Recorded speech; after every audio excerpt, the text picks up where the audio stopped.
কোন নবীর সন্তান, ভাই ও পিতা নবী ছিলেন?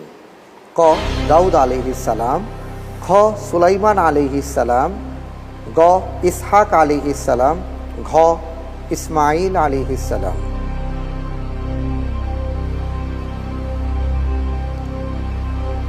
কোন নবীর সন্তান, ভাই এবং পিতা নবী ছিলেন?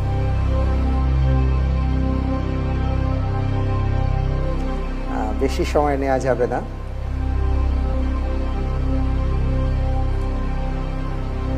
বুঝে শুনে উত্তর দেবেন। উত্তর হবে গ ইসহাক আলাইহিস সালাম। ভেবেচিন্তে বলছেন? জি ইসহাক আলাইহিস সালাম। জি। লক করে দেব? ঠিক তো? লা রাইবা ফিহি, কোনো সন্দেহ নেই। একটু সময় নিচ্ছি। সময় চাচ্ছেন? জি না, ঠিক আছে। ঠিক আছে, জি ওকে ওকে লক। জি লক করে দেয়া হোক গ ইসহাক আলাইহিস সালাম।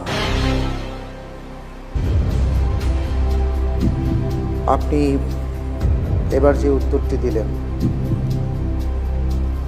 উত্তরটি সঠিক হয়েছে।